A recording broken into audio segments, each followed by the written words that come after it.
안녕하세요. 정원장입니다. 잘 지내셨죠? 오랜만에 찾아뵙는 것 같네요. 오늘은 여러분과 같이 독소와 해독에 대해서 알아볼까 합니다.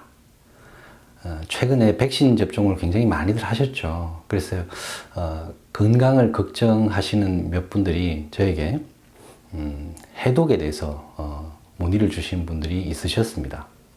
그 백신에 어떤 해로운 물질이 있지 않느냐, 그래서 그것을 어떻게 해독하는 방법이 없느냐, 이런 질문이셨는데요. 안타깝게도 백신의 구성 성분은 제약회사와 정부 모두 공개하지 않고 있습니다. 그래서 제가 백신에 어떤 물질이 들어있는지 모르기 때문에 독소가 있는지 없는지도 알 수가 없고요. 그리고 어떤 성분이 몸에 부담이 될 수 있는지 이런 부분도 분석을 해볼 수가 없었습니다. 그래서 그 점에 대해서 제가 설명을 드릴 수는 없고요.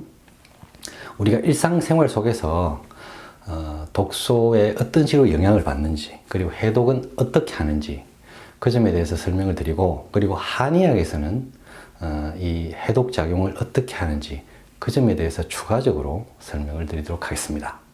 자, 그럼 가시죠. 자, 독소. 일단 독소에 대해서 조금 설명을 드리자면, 사실 독극물이라든가 독은 우리가 일상생활에서 많이 접하기가 어렵죠, 그죠? 굉장히 위험하다고 생각하니까 멀리하죠. 뱀의 독이라든가 버섯의 독이라든가 이런 독은 굉장히 치명적이고요. 근데 제가 오늘 설명드릴 저 독소는 그런 우리가 명확하게 알고 있는 독성 물질 말고요, 우리 몸에 부담을 주고 우리 몸에 해로움을 줄 수 있는 그런 물질들을 포괄적으로 나타내는 그런 표현입니다.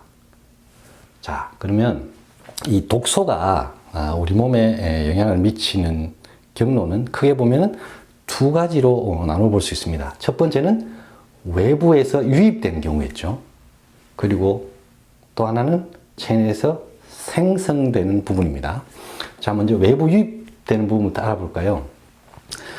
독소가 몸 안으로 들어오는 경로는 대표적인 것이 호흡기에 통했죠. 그러니까 코를 통해서 오염된 공기, 예전에 뭐 교실 천장에 있던 성면이라든가 탄광 이런 데서 일하신 분들은 유폐증이라고 해서 그런 석탄가루 이런 게 몸에 들어와서 몸에 독소로 작용을 하게 되죠.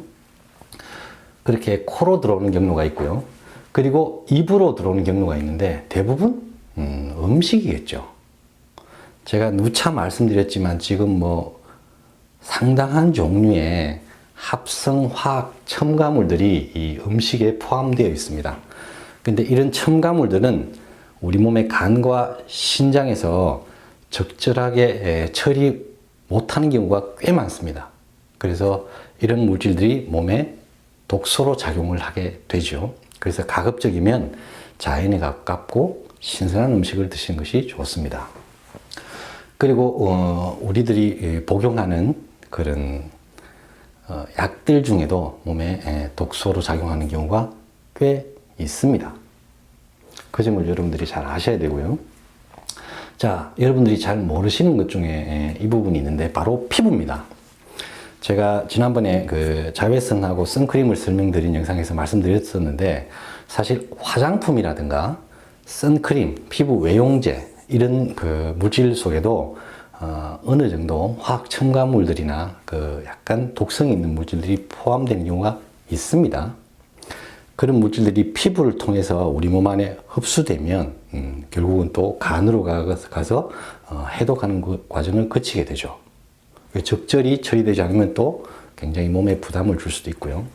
그래서 이런 화장품이나 선크림 이런 것도 피부에 꽤 부담을 주는 그런 경우가 있습니다. 그리고 여러분들이 또 하나 잘 모르시는 부분들이 이 의료 방사선입니다. 그러니까 여러분들이 병원에 가서 찍으시는 엑스레이 그리고 CT 이런 방사선도 사실은 몸에 굉장히 부담을 주고 세포에 독소가 됩니다. 사실 이 방사선은 찍고 몸을 통과해 나가는 것이 아니라 몸 안에 축적이 됩니다. 그래서 여러분들이 엑스레이를 자주 찍으시거나 CT 촬영을 자주 하시면 몸 안에 방사선이 축적이 되어서 세포에 돌연변이를 일으키기도 합니다. 그게 바로 암이죠. 그래서 이 불필요하게 그렇게 엑스레이라든가 CT 이런 의료 방사선에 자주 노출되는 것도 몸에 굉장히 부담이 될 수 있습니다. 자, 여기까지가 개략적으로 우리가 독소를 외부에서 받아들이는 그런 경우라고 볼 수 있고요. 다음은 체내 생성입니다. 사실 우리가 굉장히 좋은 재료로 음식을 만들어도 그것이 그 음식물 쓰레기가 되잖아요. 그런 것처럼 우리가 좋은 음식을 먹었다고 하더라도, 굉장히 신선한 음식을 먹었다고 하더라도 그게 적절하게 소화돼서 체내에서 잘 분해되고, 그리고 몸 밖으로 노폐물을 잘 내보내지 못하면 몸에 독소가 될 수 있습니다. 그렇죠? 특히 변비가 있으신 분들이라든가 그런 분들은 몸에 독소가 많이 쌓이게 되죠. 그리고 요즘 또 음식 속에 굉장히 첨가물도 아까 말씀드렸지만 많죠. 꽤 부담이 됩니다. 그리고 제가 지난번에 말씀드렸듯이 과도한 육식, 보통 보면 탄수화물과 지방에는 CHO 이 물질밖에 없습니다. 이걸로 만들어지는 거죠. 탄수화물과 지방. 근데 단백질에는 여기 하나가 더 추가된다고 했죠. 질소. 그죠? 이 질소가 간과 콩팥에 굉장히 부담을 줍니다. 그래서 그런 과정에서 제대로 처리되지 못한 질소 함물이 관절에 맺혀서 관절염이 되기도 하고, 대표적으로 간의 기능이 떨어지거나 해독작용이 제대로 안 됐을 때 발가락이나 이런데 맺혀서 생기는 게 통풍이죠. 그죠?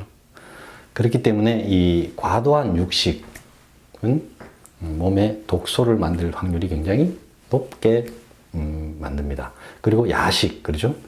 밤에 제대로 소화되지 못하면 장 속에서 이런 음식이 부패하면서 독소로 작용을 할 수도 있습니다. 그리고 스트레스가 지속이 되면 스트레스 상황을 대처하기 위해서 우리 몸에서 여러 물질들이 나오는데, 그런 물질들도 우리 몸에서 만들어졌지만 우리 몸에서 분해하는 과정이나 이동하는 과정에서 몸에 부담을 주고 독소로 작용하는 것이 있습니다. 대표적인 게 활성산소죠. 굉장히 불안정하고 산화가 잘 되는 물질이기 때문에 세포에 굉장히 부담을 주고 몸에 꽤 부담을 주는 그런 물질입니다. 우리 몸에서 만들어지지만 위기 상황에 대처하기 위해서 만들어지고, 그렇기 때문에 정상적인 상황에서는 몸에 부담을 주기도 합니다. 그죠? 자, 여기까지가 제가 독소가 우리 몸에서 생기고 혹은 외부에서 유입되고 하는 그런 내용들을 개략적으로 이렇게 설명을 드렸는데요. 다음은 몸이 어떻게 해독을 하는지를 알아볼까요? 대부분 다 아시죠? 해독의 주 장부는 간입니다. 그리고 콩팥도 굉장히 중요한 역할을 하죠.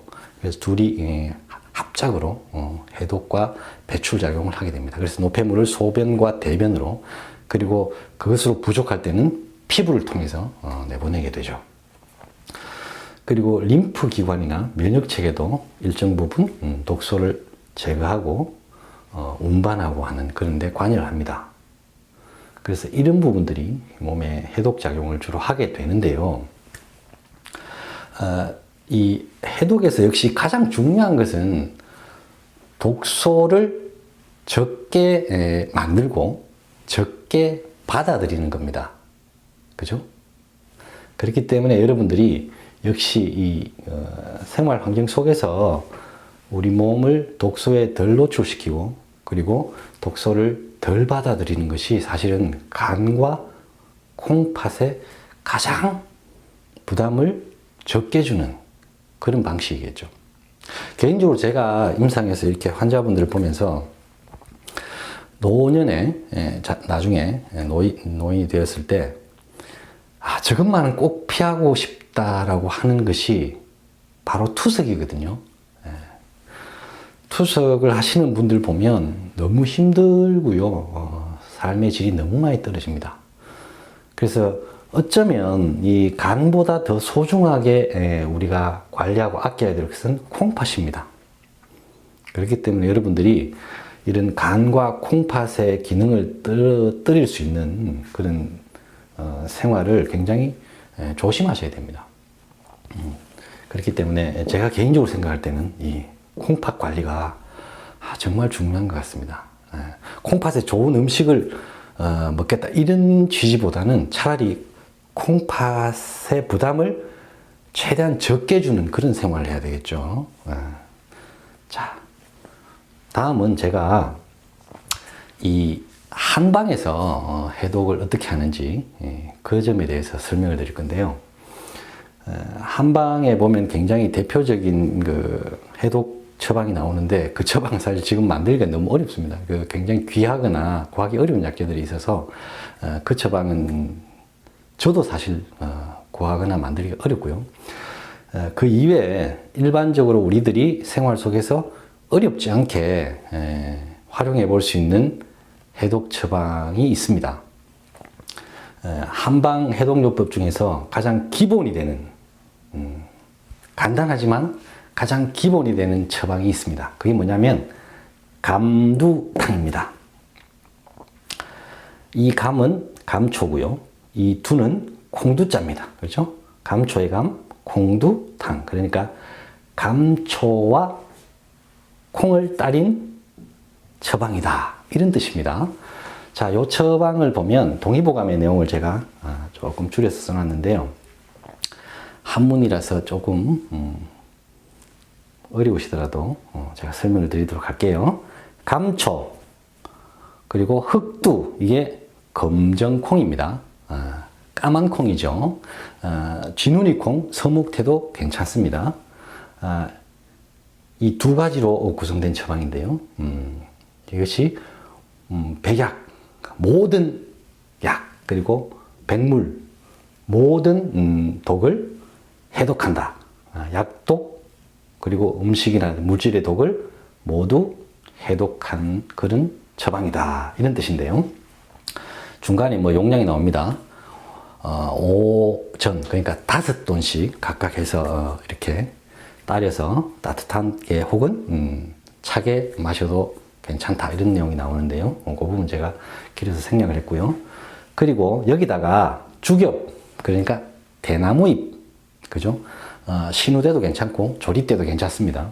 이 대나무잎을 가하거나, 그 다음에 제니, 이게 제니가 뭐냐면 모시대입니다. 모시대. 어떤 곳에서는 잔대라고도 하더라고요. 그 잔대를 가하면 더욱 좋다. 더욱 효과가 좋다. 이런 뜻입니다. 이런 뜻입니다. 자, 보시면 굉장히 구하기 쉽죠. 감초, 그리고 검정콩, 그죠? 검은콩, 이 두 가지로만 구성되고, 대나무잎, 죽엽을 가하시면 더 좋다. 이렇게 나와 있는데요. 이것이 동의보감에 나오는 해독의 가장 기본적이고 쉬운 처방입니다. 그래서 좀 맑게 따려서 이렇게 가끔 차로 드셔도 나쁘지 않겠죠. 그리고 그 이외에 우리가 한약재라든가 아니면 일상 속에서 해독 효과를 가진 그런 내용을 제가 좀 소개시켜 드릴게요. 자, 만개뿌리. 이 경상도 사투리 같은데요. 만개, 청미래 등 뿌리라고도 하죠. 빨간 거는 사랑의 열매 같은 그런 열매가 달리는 그런 건데요. 요 뿌리를 한약재로 보면 토복령이라고 합니다. 일반 복령하고는 전혀 다르고요. 그 뿌리를 토복령이라고 하는데 이 만개 뿌리 토복령은 수은독, 그죠? 수은의 독을 해독한다고 합니다. 그리고 제가 동의보감하고 본초 강목을 찾아봤는데 이 잎에 대한 내용은 안 나옵니다. 안 나오는데 제가 여러 가지 검색을 해보니까 이 만개나무, 청미래 등꿀의 잎을 차로 드셔도 된다고 하더라고요. 경남 의령에 보면 유명한 그런 음식이 있죠. 만개떡이라고, 그죠? 이 찹쌀떡을 만개잎으로 이렇게 싸서 보관하는데 이 만개잎이 방부 효과가 있습니다. 그걸 활용한 떡인데요. 이 만개 잎도 일정 부분 이 뿌리와 유사한 효과가 있다고 볼 수 있습니다. 이 만개 뿌리는 수은의 독을 해독한다고 하고요. 그리고 칡뿌리, 약재면 갈근이죠.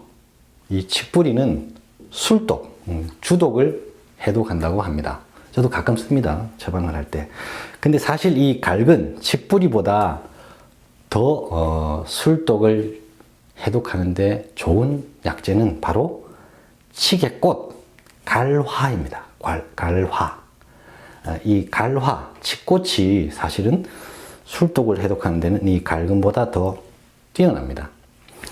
그래서 곧 이제 봄이 되면 이 갈근 칡이 막 많이 자라겠죠. 그때 이 갈근 그 칡의 뿌리를 캐셔도 되는데 그건 뭐 쉽지 않죠. 저도 이제 어릴 때 많이 캐봤는데 하루 종일 힘들었습니다. 아니면은 그 칡의 꽃을 따서 잘 세척해서 그걸 말리시거나 해서 차로 드시는 것도 괜찮을 것 같습니다. 만약에 술을 많이 드셨던 분들은 말이죠. 그리고 다음으로는 콩류가 있는데요. 아까 여기도 보면은 검은 콩, 쥐눈이 콩이라든가 이런 콩은 기본적으로 해독을 하는 효과가 있습니다.